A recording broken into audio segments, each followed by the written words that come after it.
Okay. So are we good to go? We're good to go. I think at this point, should we mute? Do we have to mute everyone again? Yeah, you want to just give them a heads up that we're going to? Yeah, I'm going to mute everyone but Carol at this point. If you have anything you need to say, you can put it in the chat room. I'll be monitoring that.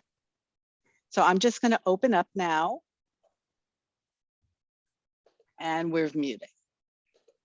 Okay. Well, welcome, book lovers, and thank you for joining us tonight.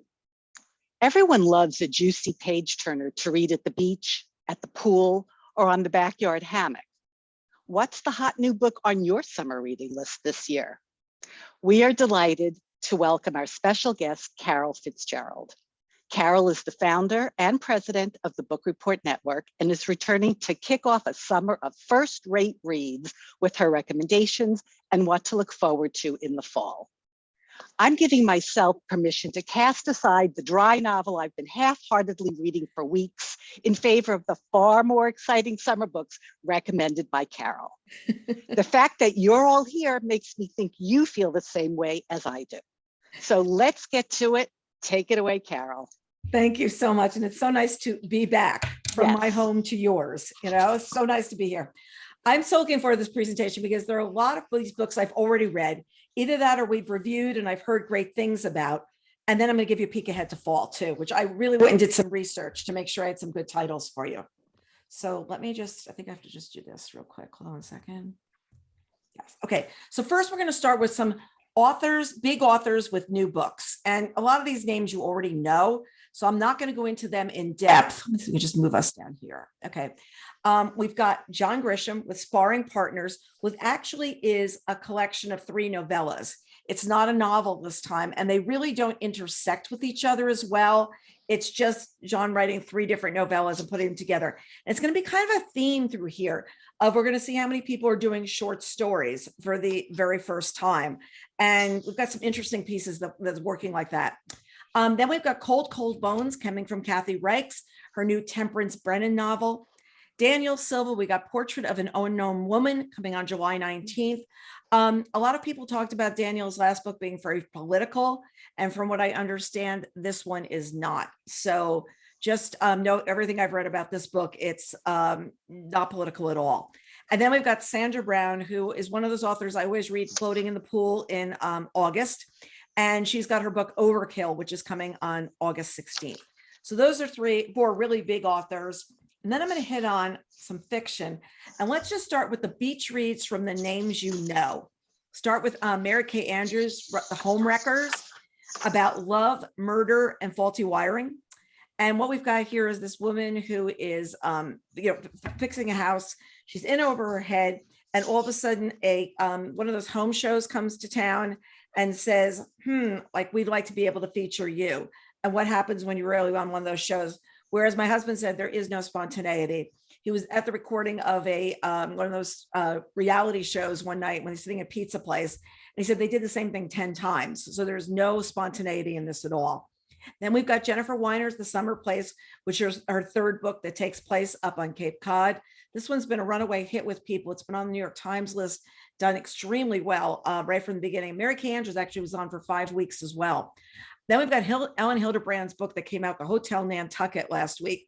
And once again, we've got a ramshackle hotel and somebody who wants to come in and make it over and what's going to happen with it. And I think that that's because a lot of people like the home shows and these makeover kinds of things and what would happen behind the scenes if you're making over a hotel, which was the only way you're going to be able to survive and stay in the town. And then Nancy Thayer's got Summer Love. And I always get the big kick out of it. And I may have told you the story already about her. Nancy lives up in Nantucket. She has a home that's got very high shrubbery next to it. And she sits on the other side of the shrubbery and people walk down this lane to go to the beach. And she hears really great stories from these people. So if you're up in Nantucket and you're walking down a lane and there are high hedges, just know there might be somebody listening on the other side getting lots of great ideas. So there's Nancy Thayer. These are 4, just beach reads from names you know. Now we're going to go to Teresa N. Fowler. Her book is It All Comes Down to This. It's on sale already, or it's out already. So here we're going to meet the Geller sisters. Beck, Claire, and Sophie, a trio of strong-minded women whose pragmatic widowed mother, Marty, will be dying soon and taking all her secrets with her. Marty has ensured that her modest estate is easy for the family to deal with once she's gone, including a provision that the family's summer cottage on Mount Desert Island, Maine, must be sold and the proceeds split equally among the three girls. It's funny because it says between there, this is their copy, and I always say it's among. So one of the sisters does not want to sell. She wants this house. And the others are like, no, we all have to go out and sell. So enter CJ Rogers. He's a Southerner ex-con. He's got his own hidden past. He's going to complicate the whole situation. And all is not what it seems, and everything's about to change. So it all comes down to this. Next, we've got The Latecomer from Jean Hamp Korelitz. And this is a very different book for her. You probably remember her book last year, The Plot. It was bestseller. It was also one of Jimmy Kimmel's best book of summer, or the summer book read that they did. So here we've got The Latecomer, which is a really different story. It follows the story of a wealthy New York City-based Oppenheimer family from the first meeting of the parents, Salo and Joanna, under tragic circumstances. And the tragic circumstances happen right at the beginning of the book. There's a car accident. Salo's fiance is killed. Also, one of his best friends is killed in this car.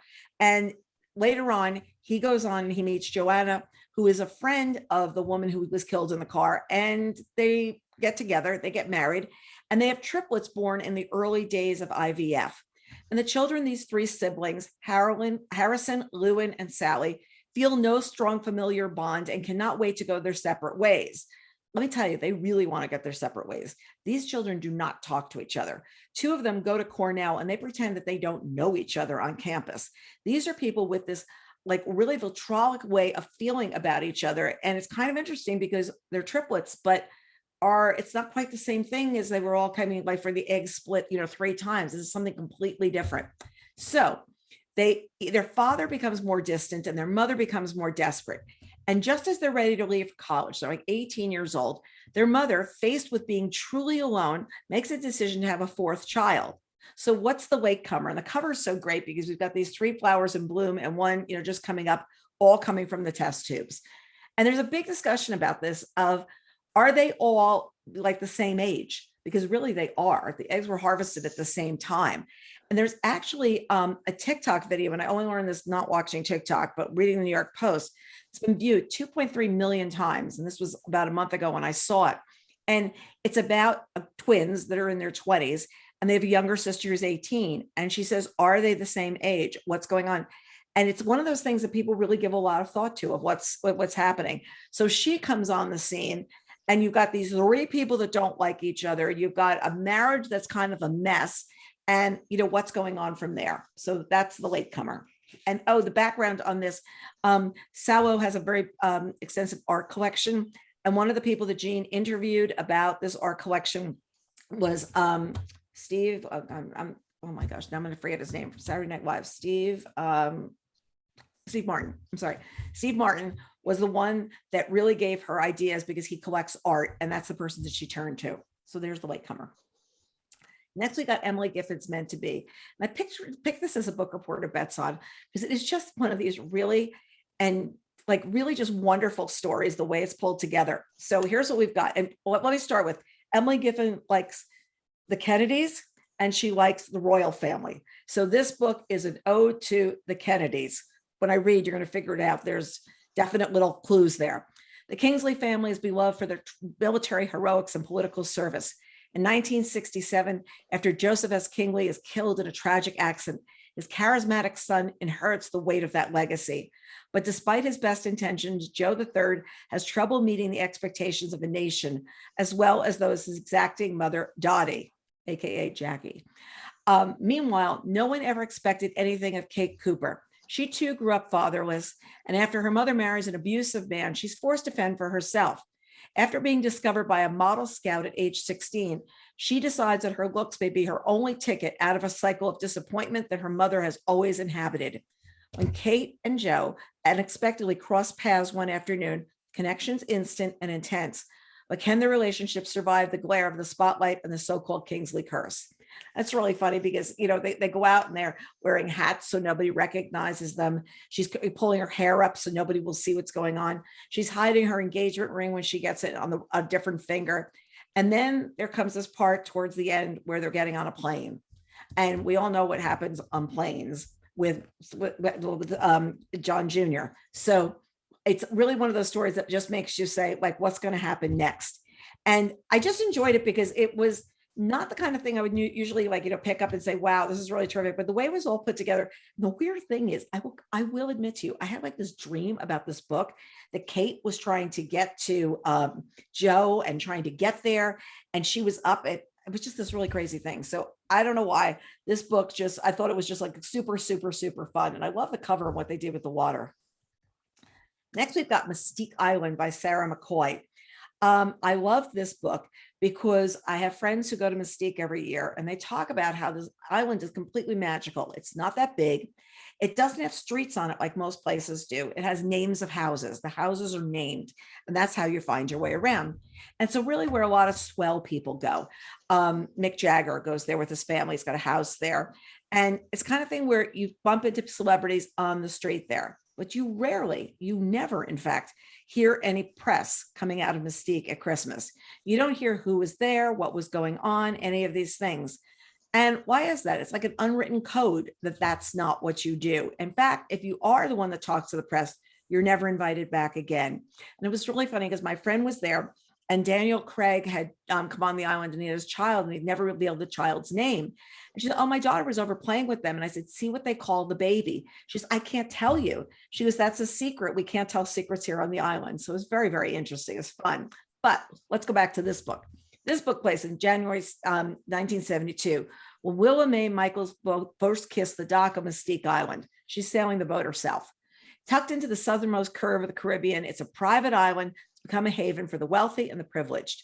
Its owner, this is 1972, an eccentric British playboy, Colin Tennant, who determined to turn the island into a luxurious neo-colonial retreat for his rich friends and into a royal court in exile for the Queen's rebellious sister, Princess Margaret. In fact, he gives her a house to make sure that she comes here and brings swells with her. Willa Mae is a former beauty queen from Texas. She's no stranger to marital scandals. She seeks out Mystique for its peaceful isolation.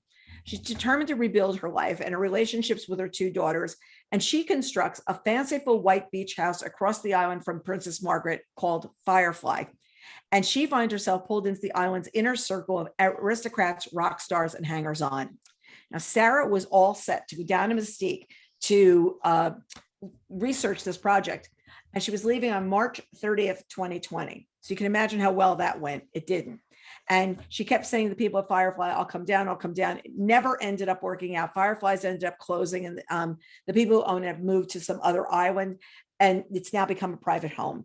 And it's just interesting to hear the whole mystique of Mystique Island. So she also found a book on Colin Tennant and his whole background. And that's what inspired her to write the book of just like what he was. And they were like bankrupt. And people are going to have to take this island over, but they were like running around acting posh when they were anything but posh. Next, we've got The Shore from Katie Rundy, and I am reading this right now. I'm just about done with it. And I'm going to try and interview her next week.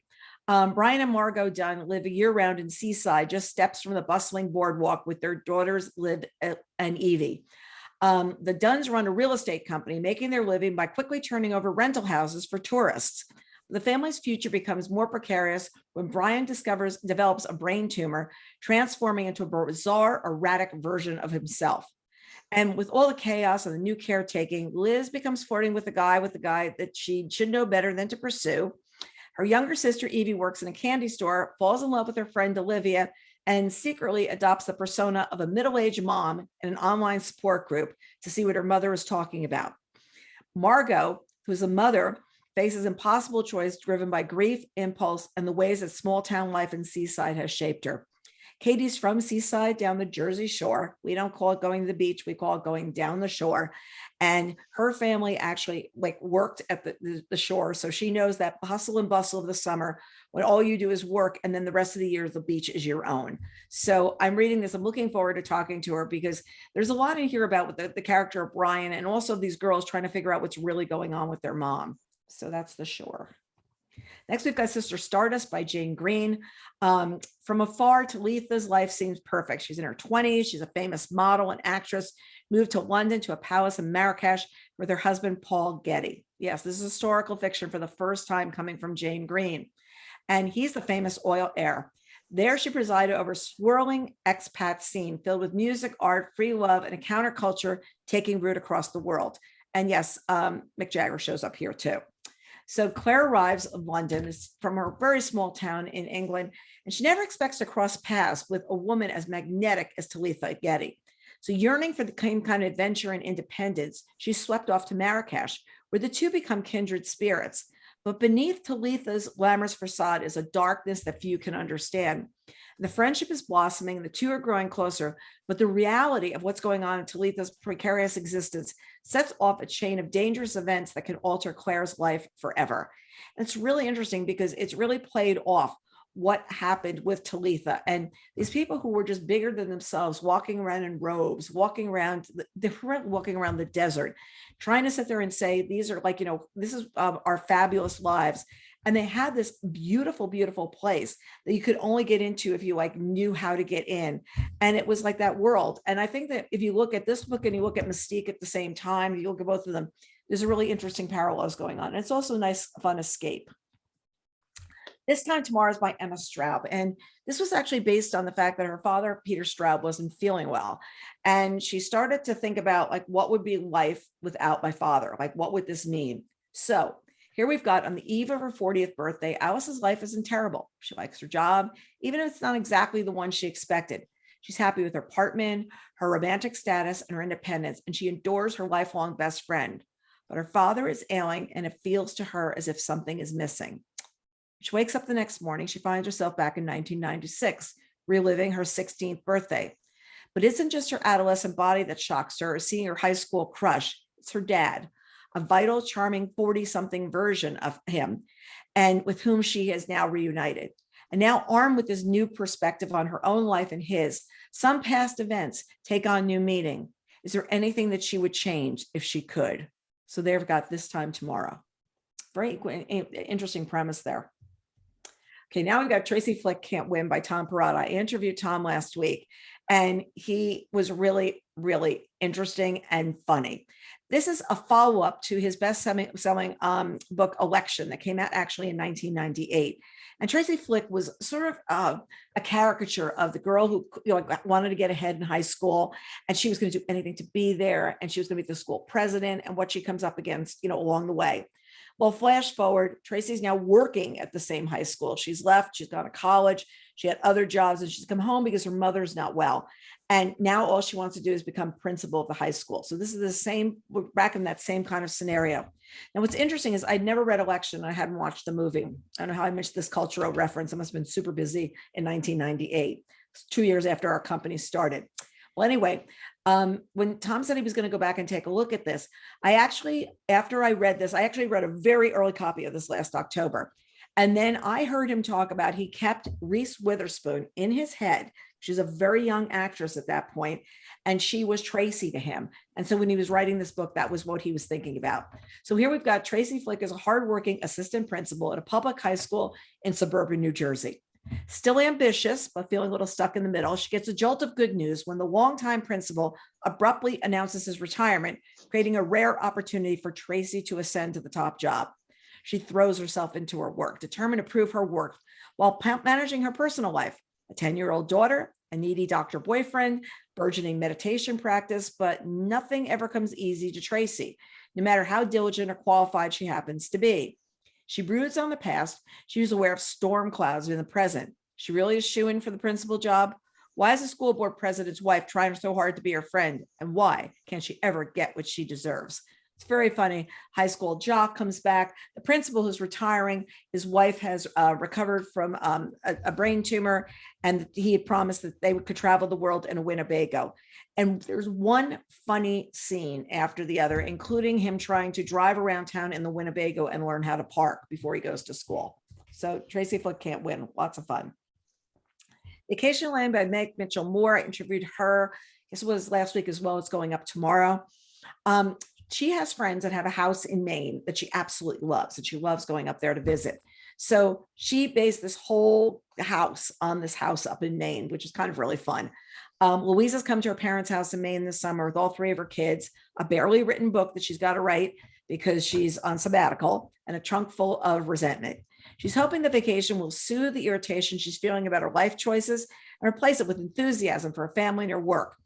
Well, she's also figuring that her parents are going to help out with the kids so that she could write the book. And all's not well in Maine. Her father, retired judge, is suffering from Alzheimer's. Her mother is pretending everything's fine and not pretending at all. And one of Louisa's children happens on a very confusing letter referring to something Louisa doesn't think her father possibly could have done. So Louisa's not the only one searching for something up in Maine this summer. Christy took the Greyhound bus from Philadelphia with one small suitcase, $761, remember the $761, and a lot of baggage. She's had a past she's trying to outrun, a secret she's trying to unpack, and a new boyfriend who's so impossibly kind that she can't figure out what she did to deserve him. So this is terrific vacation land. One thing that Meg wanted to bring up is the beach is usually rockier up in Maine. She said, but this was the closest she could get, that the water here is not that deep. Like it's much deeper blue up there. So they got the water right, but she still thinks the beaches should be more rocky. So just keep that in mind as you read. Next, we've got The Catch from Allison Fairbrother. This book, imagine you attend your father's funeral only to find out that instead of leaving you his prized possession, he's gifted to a stranger and left you with preposterous, even insulting gift. This is the case for Ellie Adler, who's always thought of her beloved father's prized baseball as her own until it's taken away from her. Setting out to understand the father she thought she knew, she learns startling information, not only about her family, but about herself. So there's The Catch. Allison Fairbrother is an editor for one of the Penguin imprints. This is coming out from Random House, but on the Penguin side of things, she is an editor, assistant editor. Next, we've got Elsewhere from Alexis Shakin. She wrote Saint X, which many of you may have read. I think it came out 2 years ago. This is a very different book. Just like Jean Hamp Corliss wrote something different, Alexis goes in a different direction as well. And this has some magical realism, a little bit of fantasy into it. So here's what we've got. Vera grows up in a small town, removed and isolated, pressed up against the mountains, cloud-covered and damp year-round. The town is fiercely protected, brutal and unforgiving in its adherence to tradition, facing a singular affliction. Some mothers vanish, disappearing into the clouds. It's the exquisite pain and intrinsic beauty of their lives. It sets them apart from people elsewhere and gives them meaning. So Vera is a very young girl when her own mother is on the cusp of adulthood herself. And as her peers begin to marry and become mothers, they speculate about who might be the first to go, each wondering about her own fate. Reveling in their gossip, they witness each other in motherhood, waiting for signs. This one devotes herself to her child too much. This one, not enough. That must surely draw the affliction's gaze. But when her mother comes for Vera, she's faced with the question, will she be able to stay and mother her beloved child, or will she disappear? So there we've got Elsewhere with this incredible cover. So we've got The Measure by Nikki Ehrlich. And I did a presentation for another library about a week ago, and they said they were absolutely crazy about this book. Everybody was talking about it at the library. And it's been one of the picks. I can't remember whether it's Reese or somebody picked this book as their book club pick. So here's the premise, because this would be really interesting to talk about in a book club. It's a midnight library meets the immortalist in this spirit-lifting, high-concept blockbuster debut. 8 ordinary people, 1 extraordinary choice. Seems like every day. Every other day, you wake up, pour a cup of coffee, and head out. But today, when you open your front door, waiting for you is a small wooden box. The box holds your fate inside. Inside, the answer to the exact number of years you will live. From suburban doorsteps to desert tents, every person on every continent receives the same box. In an instant, the world is thrust into a collective frenzy. Where do these boxes come from? What do they mean? And is there truth to what they promise? And you can have a big discussion for a long time about, do you want to know what your fate is or not? Like back in The Immortalist, when everybody went to the soothsayer to see the woman reading the cards to see what was going to happen in their future. So do you want to know or not? Fellowship Point by Alice Elliott Dark. I'm also reading this now because I've started this, a big, thick book, but everybody's talking about how beautiful it is, and they are right. And the only reason I put it aside was because I wanted to read the shore and interview her and then interview Alice. My life is this little juggle of what can I read fast enough to get into an interview this week and this one next week, and moving this around, and are the authors available? And that's exactly the way my life goes right now on reading. So we've got a celebrated children's author, Agnes Lee, is determined to secure her legacy. To complete what she knows will be the final volume in her synonymously written Franklin Square novels, and even more consuming, to permanently protect the peninsula of the majestic coast in Maine known as Fellowship Point. To donate the land to a trust, Agnes must convince shareholders to dissolve a generations-old partnership. And one of those shareholders is her best friend, Polly. Polly's led a different kind of life than Agnes, that of a well-off married woman with children, defined by her devotion to her husband, and philosophy professor with an inflated sense of stature. She exalts in creating beauty and harmony in her home, in her friendships, and in her family. She soon finds her loyalties torn between the wishes of her best friend and the wishes of her 3 sons. But what is it that Polly wants herself? So this book, they waited 20 years for. The contract was signed in 2002. It's got a different editor than originally had. And Jonathan Karp did this really fun, watch The World According to Karp. He is the CEO of Simon & Schuster. And he does a really funny series. And his mother and the editor come on talking about this book. Do something real quick. Let me just admit this person real quick. Okay. Next is, all right, The Edge of Summer by Viola Shipman. And I think I've mentioned Viola Shipman when I've done summer presentations in the past. Actually, the pen name and author name Wade Rouse. And he writes about things that he remembers from his grandmother. And, sort of like lessons that we don't take time to think about enough today, where we're all rushing around and everybody is doing, 15 things at once. So here what we've got is, devastated by the sudden death of her mother, a quiet, loving, and intensely private Southern seamstress named Miss Mabel, who overflowed with pearls of Ozark's wisdom, but never spoke about her own family, Sutton Douglas makes the impulsive decision to pack up and head north to Michigan, a resort town where she believes she'll find the answers to the lifelong questions she's had, not only about her mother's past, but her own place in the world. So recalling Miss Mabel's sewing notions that were childhood toys, and I don't know if you remember, I had a button, like there was a container of buttons. I probably still have one here at the house that all like interesting buttons in them. I don't know what we were ever going to do with those. I mean, I know you could put it on a men's shirt, but I wasn't sure what was going to happen to the rest of it. And I flunked sewing class, so I really wasn't going to figure it out. So here's what we've got is that she recalling that these, playing with these as a child, she buys a collection of buttons at an estate sale from Bonnie Lyons, who's a matriarch of the Lakeside community. And propelled by the handful of trinkets left behind by her mother and glimpses to the history of this magical lakeshore town, she becomes tantalized by the possibility that Bonnie is her grandmother, that she never knew. But is she?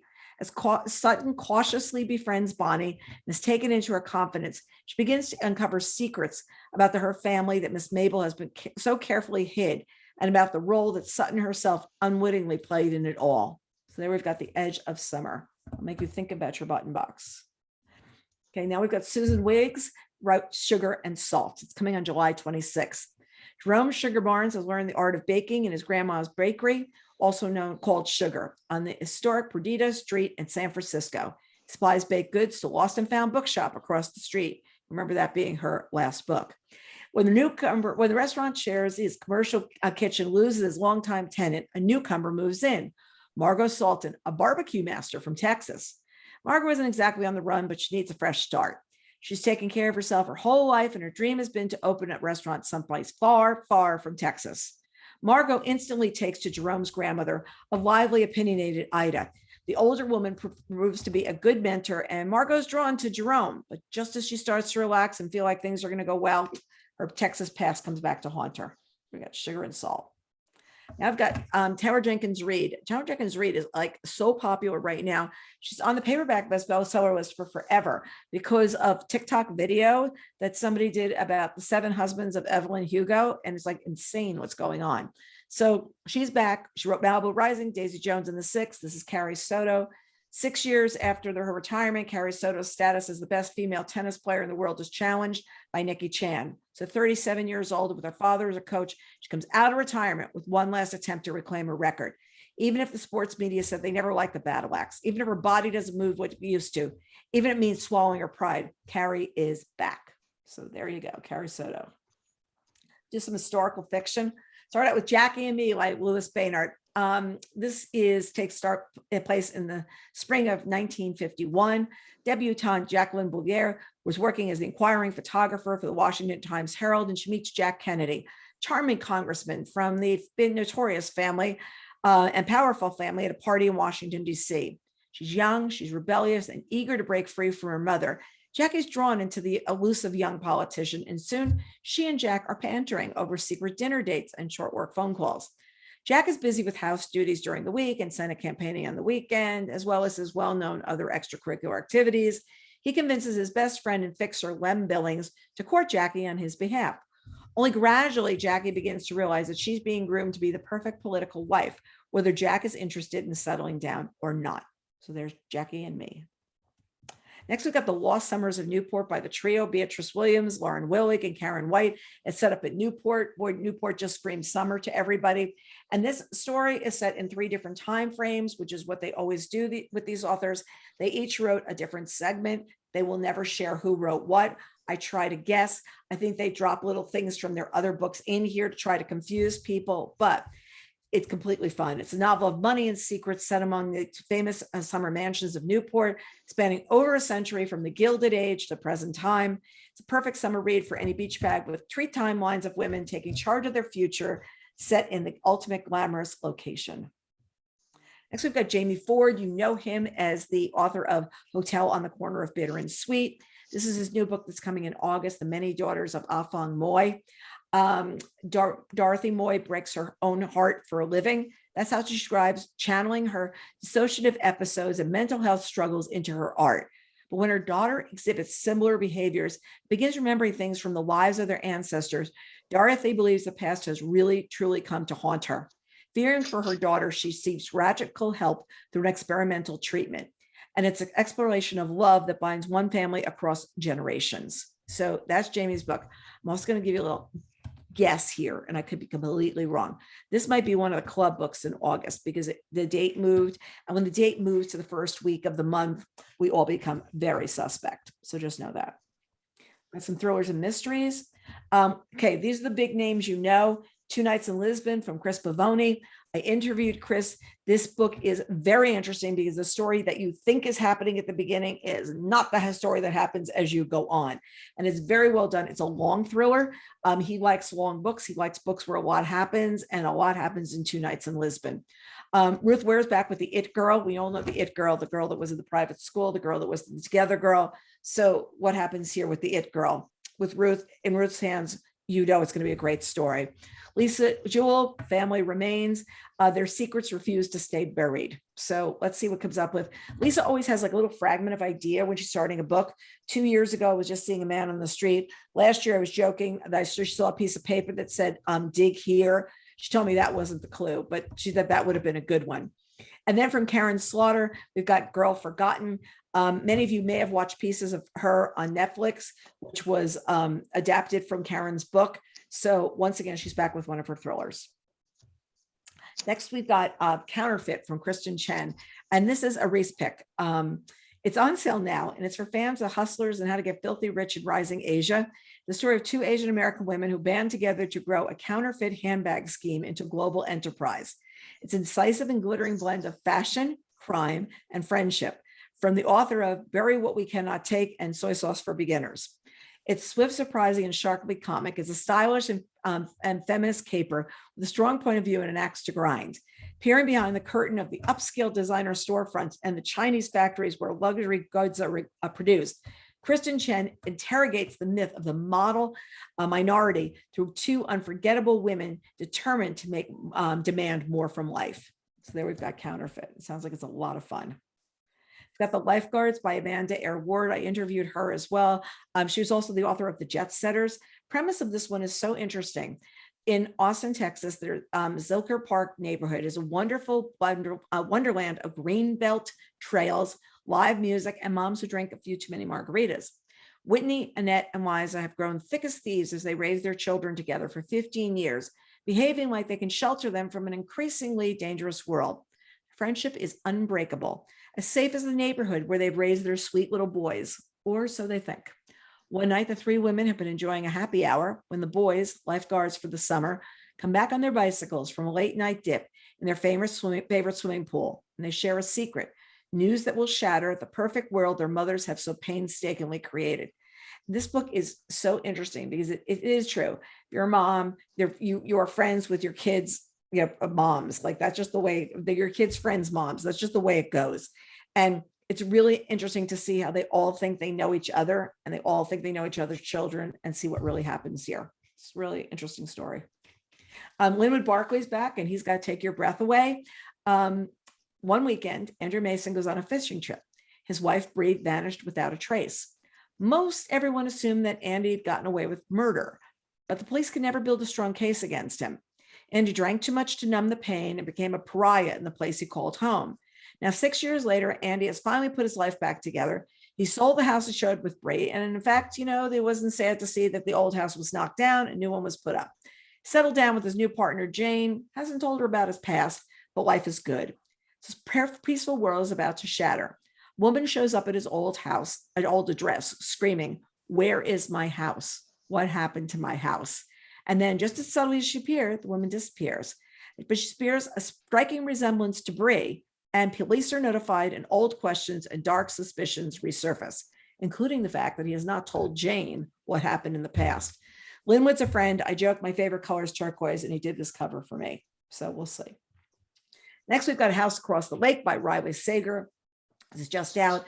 Casey Fletcher, a recently widowed actress, is trying to escape a streak of bad press. She's retreated to the family lake house in Vermont. Armed with a pair of binoculars, think Rear Window here, folks, and several bottles of bourbon, think, what was it, the House Across the Street, or the book that came out a couple of years ago. It'll come to me. She passes time watching Tom and Catherine Royce, the glamorous couple living in the house across the lake. He's a tech innovator. Catherine is a model. One day on the lake, Casey saves Catherine from drowning. The two strike up a budding friendship. But more they get to know each other, the longer Casey watches, it becomes clear that Catherine and Tom's marriage isn't as perfect as it appears. When Catherine suddenly vanishes, Casey immediately suspects Tom of foul play. What she doesn't realize is there's more to the story than meets the eye, and that shocking secrets can lurk beneath the most placid of surfaces. So I was talking to an author who was reading this morning, and he says, I think I know what he's going to do with it, but I'm not sure. So there you go. Got The Lies I Tell by Julie Clark. And I have interviewed Julie about this book. It went up last week when the book came out. Meg Williams, Maggie Littleton, Melody Wild. Different names for the same person, depending on the town, depending on the job. She's a con artist who erases herself to become whoever you need her to be. College student, life coach, a real estate agent. Nothing about her is real. She slides alongside you and tells exactly what you need to hear. And by the time she's done, you're like, you lost everything. So then we've got another character, Kat Roberts, who's been waiting 10 years for the woman who upended her life to return. And now that she has, Kat is determined to be the one to expose her. But as the two women grow closer, Kat's long-held assumptions begin to crumble, leaving Kat to wonder who Meg's target really, truly is. This is from the author of The Last Flight, which I know a number of you enjoyed 2 years ago. Got The Lies I Tell. Very well done. She did a lot of looking into con artists, and we all couldn't figure out, like people like the Tinder swindler on Netflix. Why would anyone give these people money? But here this is what ends up happening with a real good con artist. Got Armored by Mark Reaney, and I'm bringing it up here. This is a new series for him. Mostly I'm bringing it up because it's one of my husband's favorite authors, and a book based on his other series. A movie based on his other series is coming out. It's going to be in theaters for a week, and then it is going to be on Netflix, and it's called The Gray Man. So I feel like I'm doing an homage to my husband right now. This is his new series with Joshua Duffy. He'll probably be reading this whole series as well. I've got the first book on the way to him. So just a little FYI on this one. This has got Reputation by Sarah Vaughan, and I included this one because she's the author of Anatomy of a Scandal, which was also on Netflix. Can't say I completely loved the film. I didn't love that at the end of every episode, people fell backwards. I just thought it was like weird. And I have to say that, well, I won't give it away. There's something that would happen. Like I would just, figure it out. So, but let's go here. As a politician, Emma has sacrificed a great deal for her career, including her marriage and her relationships with her daughter, Flora. A former teacher, the glare of the spotlight is unnerving for Emma, particularly when it leads to countless insults, threats, and trolling when she tries to work in the public eye. 14-year-old Flora is encountering heartless bullying. Another teenager takes her own life Emma lobbies for a new law to protect women and girls from the effects of online abuse. Now, Emma and Flora find their personal lives uncomfortably intersected, but then the unthinkable happens. A man is found dead in Emma's home, a man she had every reason to be afraid of and want gone. Fighting to protect her reputation and determined to protect her family at all costs, she's pushed the limits as the worst happens and her life is torn apart. What's really interesting about this is where I was talking to a mom and she says, kids used to get bullied in school and then go home and everything would be okay. And now the bullying continues when they get online in the afternoon, or like there's somebody saying on TikTok, isn't she ugly? Isn't she this? And it's really, really bad. And it's something that I think we are taking a look at this country, but I do not think we're taking a hard enough look at what we're doing to kids along the way they feel about their own reputations. So that's my little speech on that one.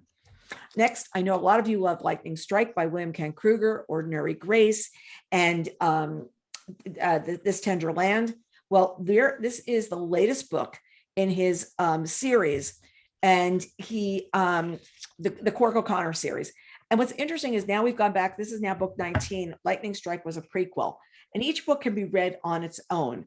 But what we've got here is he's doing more of a thriller. Henry Mallow has a vision of his own death, and as he walks the North Woods in solitude, he prepares himself peacefully for the end of his long life. But peace is destined to elude him as hunters fill the woods, seeking a woman named Dolores, a stranger who came to the healer for shelter and the gift of his wisdom. He guides the stranger and his great niece, Cork O'Connor's wife, to safety deep in the Boundary Waters, his home for more than a century. And on this last journey he may ever take into this beloved land, he must do his best to outwit the deadly mercenaries who follow. Meanwhile, back in Aurora, Cork works feverishly to identify the hunters and the reason for their pursuit.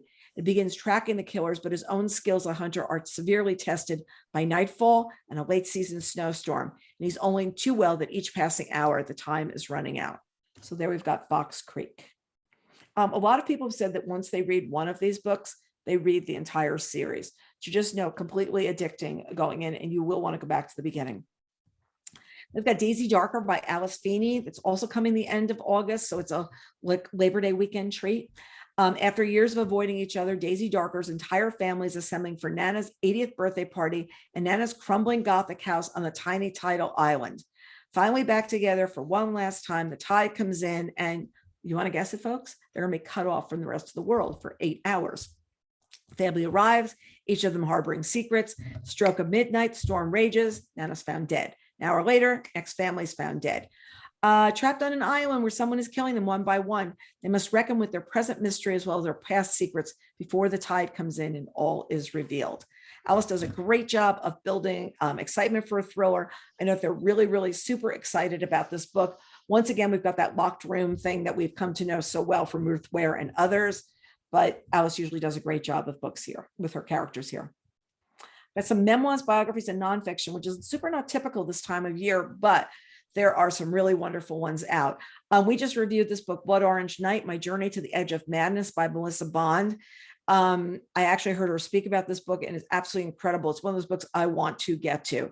She raises her infant daughter and her special needs 1-year-old son. She suffers from unbearable insomnia, sleeping an hour or less each night. She loses her job as a journalist, casualty of the 2008 recession. Her relationship with her husband grows distant. So her doctor prescribes a family of drugs that includes Xanax, Valium, Klonopin, and Ativan, and increases her dosage on a regular basis. Following her doctor's orders, she takes the pills night after night, and her body begins to shut down, and she collapses holding her infant daughter. And only then that she learns that her doctor, like many doctors, has overprescribed the medication, and quitting cold turkey could lead to psychosis or fatal seizures. This addiction is not well studied, and few experts know how to help Melissa when she begins a months-long process of tapering off the pills without suffering debilitating, potentially deadly consequences. Everyone I know that has read this book said it is so gripping. Our review says the same thing of just what is going on. And she was talking and she said she ran into a mother on a baseball field. The mother says she's feeling stressed. Maybe I should take a Xanax. And she said she just panicked, like hearing that from this woman. Next, we've got Fly Girl from Anne Hood, and I included it because so many of us love Anne Hood's books, including the book that mattered most. And here she's going to 1978, the golden age of air travel, where flight attendants were the epitome of glamour and sophistication. And yes, she was one. She joined their ranks and decided to travel the world. And she survived TWA's rigorous breach training academy and learned to evacuate 7 kinds of aircraft, deliver a baby, mix proper cocktails, administer oxygen, and stay calm no matter what the situation. And she found the adventure she dreamed of and the unexpected realities of life on the job. As the airline industry changed around her, she began to write, even drafting snatches of her first novel from the jump seat. And she realized how the job empowered her despite its roots in sexist standards. Started reading this, and it's just got that verve and that life that you love so much, like reading an Anne Hood book. And she really did love this job. She really did love this. And when she talked about writing, from the jump seat, I remember that book, Falling, last year, and how she said she was writing that, sitting in the jump seat in first class. Happy Go Lucky by Daniel Sedaris. Once again, we've got a comedian on our hands. Remember when restaurant menus were still printed on paper and wearing a mask or not? Was a decision made mostly on Halloween? David Sedaris spent his time doing normal things. But then the pandemic hit, and like so many others, he's stuck in lockdown, unable to tour and read for his audiences, the part of his work that he loves most. So as the world gradually settles into a new reality, he finds himself changed too. He offers to fix a stranger's teeth, is rebuffed. He straightens his own and ventures into the world with new confidence. Newly orphaned, he considers what it means in the 7th decade to no longer be someone's son. And back on the road, he discovers a battle-scarred America. So there's Happy Go Lucky. Next, James Patterson's Story is My Life. I was just listening to an interview with him before this. We sit there and say, oh, James Patterson, he writes a book a week, It's very, very interesting to see what his work ethic was like. You can read all these things at the beginning about, 3 presidents invited to play golf with him, worked at a mental hospital. We met James Taylor and the poet Robert Lowell. On the morning he was born, he nearly died. He didn't love to read when he was growing up. And how did this boy from small town New York become the most successful writer? How does he do it? Has he always wanted to write the kind of novel that will be read and reread, that so many times that binding breaks and the book literally falls apart?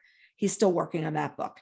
So he's done all these things, completely with verve and enthusiasm of what he is doing. And a lot of the stories are very, very interesting about what he's done, especially trying to get kids to read. I sat next to him at dinner one night. We're having this big kind of argument about children reading. And I said, I think children would read a lot more if there was no required reading. So my kid read a book a day in middle school. And then when he got to high school and they told him that he had to read required reading over the summer, that was the end of reading. And I really feel that wrote really, really strongly about that. His first, his first book report was on Scooby-Doo, the novelization. I almost died, but hey, he was reading and he read a lot after that. This is by Wade Rouse, you heard about earlier. Magic Season, it's a son story. This is really interesting. Wade grew up in the Ozarks. His father was very, very tough. He was a queer kid in a conservative Ozarks community, and he tried to get his father's approval and find his voice. And the only way these two could get together was watching the Cardinals baseball. St. Louis Cardinals baseball. And this book is written over the 9 innings of a baseball game and the 9 innings of their lives. And as these two are trying to come to terms with each other as a way to stay in touch and express their emotions, his father's health has taken a turn for the worse. He's back there to sail one final season with his father. And the Cards are going towards a pennant race, and they begin to open up to each other in ways they never thought possible. And it's inning by inning during their own Magic Season, which is pretty cool. One of the first interviews that Wade did for this book was for the Cardinals radio. And I thought that was a really nice way to, kick off what he was going to do with this book. Trailed, One Woman's Quest to solve the Shenandoah murders. I include this because a lot of people like podcasts about what's happened with true crime.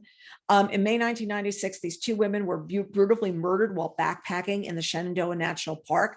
Despite an extensive joint investigation by the FBI, Virginia Police, and the National Park Service, the case was unsolved for years. In early 2002, the then Attorney General, John Ashcroft, announced that he would be seeking the death penalty against Darrell David Rice in the first capital case tried under the new post-9/11 federal hate crime legislation. But 2 years later, the Department of Justice quietly suspended the case against Rice, and the investigation has grown cold. And on the 20th anniversary of the murders, Catherine Miles, and I heard her talk about this, began looking into the lives of these women, along with the murder investigation and subsequent case against Rice. She discovered evidence of cover-ups, incompetence, and crime scene sloppiness that seemed to be part of a larger problem in America's pursuit of justice in national parks. She became convinced of Rice's innocence and zeroes in on a different likely suspect.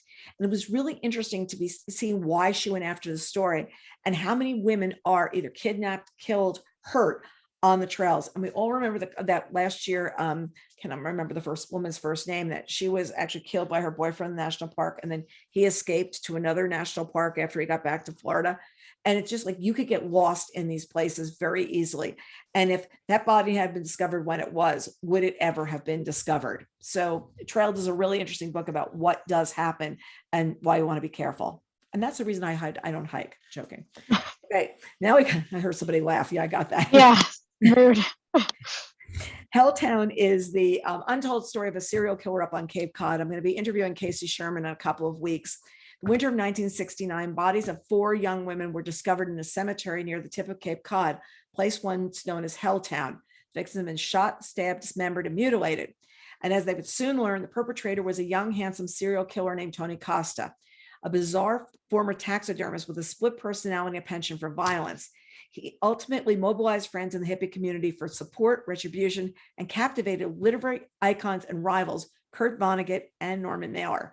He was on a daring cat and mouse game with investigators. As the body count kept growing, they were desperate to put an end to the killing season on Cape Cod. So there's Helltown.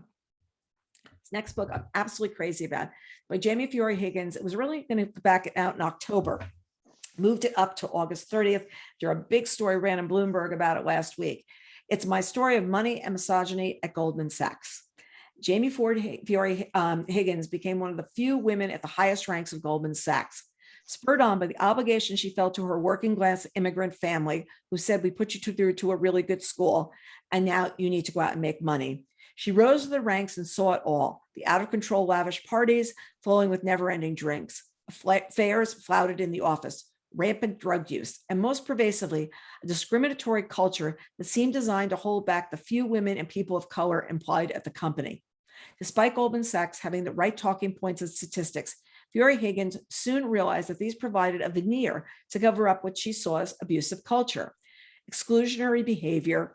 Her account is one filled with shocking stories of harassment and jaw-dropping tales of exclusionary behavior. When she's told she only got promoted because she was a woman, when her coworkers mooed at her after she pumped milk for her 4th child, defying a superior who had advised her not to breastfeed, or when a male boss used a racial epithet in front of her, other colleagues, and clients without any repercussions. She brought it up to HR, and they just did not do anything about it. In fact, her boss called her in and said, "Why are you stirring the pot? Why are you going upstairs? You leave everything down here. We don't go further with our stories." She worked for them for, I believe it's 18 years. And she left because she realized she was compromising.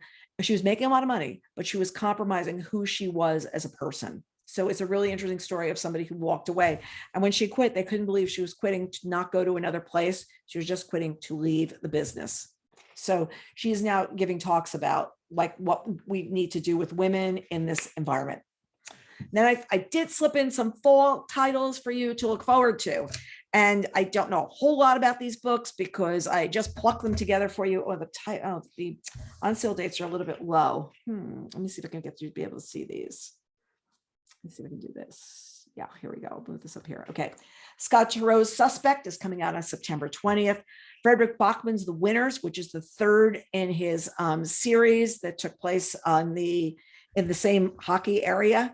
Ellen Hildebrand's got Endless Summer. It's a collection of stories based on books that she's written. There are extra things that she thought about these characters and wanted to go back and talk about. Jodi Picoult writes a book with Jennifer Finney Boylan.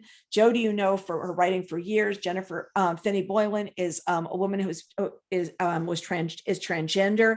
And this book is called Mad Honey. It's coming on October 4th. You'll see there are 3 books coming on October 4th. The beginning of the month is always when a lot of books come out, that first week of the month.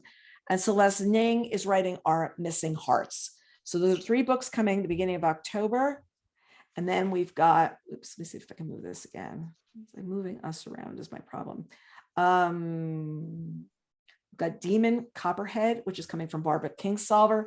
John Grisham's got The Boys from Biloxi, coming on October 18th. They don't have a cover for this yet. The cover is still to be revealed. I put in Colleen Hoover because she's become so big. If you look at the trade paperback list, we call it the Colleen Hoover. Let me see if I can get it right. The Colleen Hoover, Emily Henry, what's her name? Taylor Jenkins Reid list with occasional appearances by people like Crawdads or the Paper Palace, because that's basically what's happening right now on that list. So she has It Starts With Us, that is the companion to It Ends With Us, coming October 18th. Got Liberation Day coming from George Saunders, and John Irving is back after 7 years with a novel called The Last Chairlift. And as somebody who loves to ski, I love that picture. And what it does is it opens in 1941 and where the story goes from there. Let me see what else I have for you. I think I have some other like treats. Okay, these are some notable paperback releases. I just keep moving this thing around. I think I move it down here now. Notable paperback releases. I have interviewed every one of these authors. So if you fall in love with the book now, there is an author interview that's available wherever we do our book reporter talks to. It's either on a podcast or on our YouTube channel. And these are all out this month in paperback. And then I've already picked 18 books that I think are bets on selections this year, books that I'm betting you're going to love. So these are the ones that I close and I go, oh, I think I can think of somebody who might read this, maybe more than one person, maybe a lot of people. And it's books like The Maid. We interviewed her way back at the beginning, Nita Prose. It's the third book on the left from the top. And that interview online last time, I think 3,600 people had watched the interview that we did with her, which is pretty cool. These are all books that I just, took away. And look, everybody doesn't love everything that's my taste, but I'm just saying these are some that I walked away saying, really like that. These are some of the interviews that we've most recently done. So it's, and I think this hasn't been completely updated because we've done about 4 since here. So I try to do 1 a week. Sometimes I do 2 and sometimes I do none. And then we've also, there's some great summer reading. There's your wrap up. Did I do it in an hour? Oof, I did. Yeah. Thank you for doing this with us. Really. It was so much fun. I had so much fun. Hold on a second. I'm just trying to make the slides go away so I can see you guys. There you go. Stop share. There we go. No, it's so much fun. And I hope I gave you some ideas of things that you want to read and that you want to sit there and talk about in book clubs and whatever. Oh, there's so much there that just seems fascinating. Everyone, if you want, you can unmute yourselves now if you have anything that you want to say.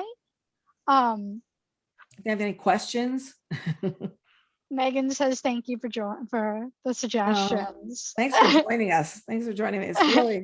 This is such a pleasure to put together, It's honestly such a pleasure to look through. There's so many things that I want to personally start checking out for the summer. Well, it's nice to get your view. And it's fun because a lot of them I've read or I've heard the authors talk about. And the crazy thing about the last couple of years is they've been doing a lot more author interviews before the books come out. So I actually get to hear the authors talk about the books and I take notes inside the galley so that when I go to read the book, I remember who these people are. So if I go to interview them, I sort of know who I'm talking to already.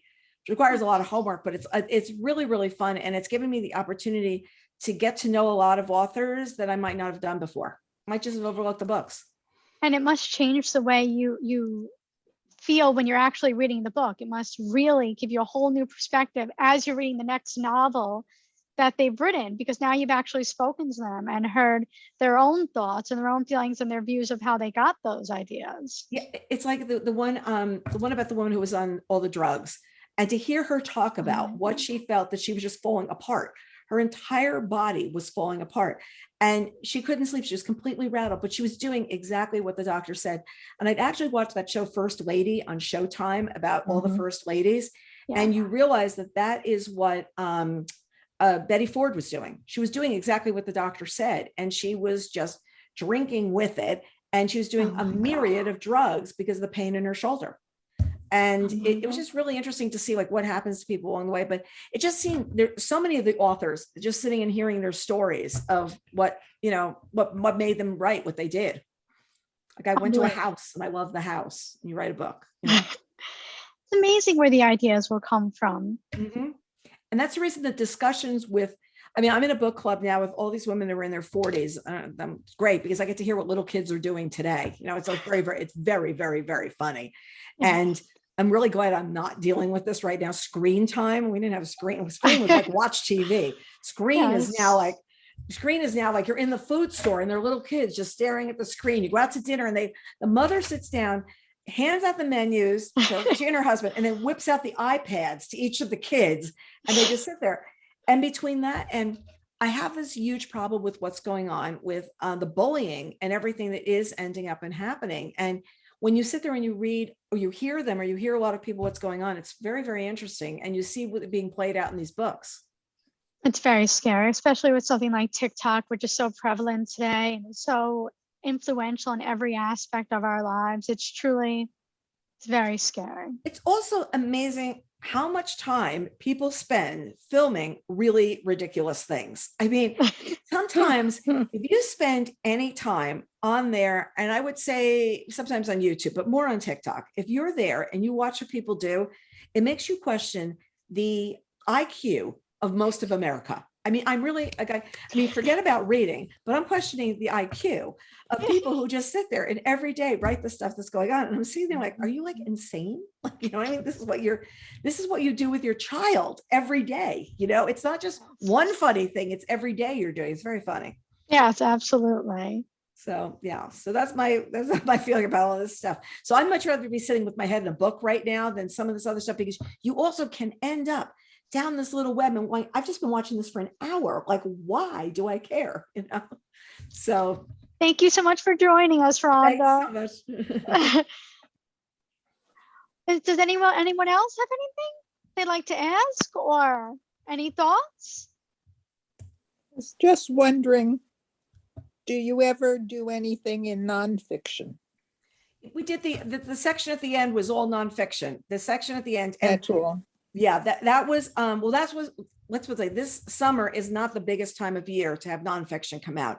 Your big nonfiction really comes out in the fall, like the books that are I know John Meacham's got a book coming out. When I was doing some looking ahead, there's a lot of big nonfiction. There's a lot of political nonfiction coming out in the fall as well, as you can well imagine with going into an election cycle. Yes. So looking ahead, I don't know if you've seen a lot in the library, but I have not seen a lot of nonfiction this summer except memoir. I've not seen a lot of it is political, and I will say we stay away from that on our site, and I stay away from it in presentations because there's two sides to every story, and I'm not getting in the middle. So, yeah. Thank you. Something specific, Irene, you were looking for nonfiction? No, I just I was never a huge nonfiction lover, and I just started reading, and I just read Empire of Pain. Oh, that's fantastic. That's fantastic. Yeah, to me, it read like a novel, and it just affected me. And then I watched, I forgot what. Was it Dope Sick? I watched Dope Sick.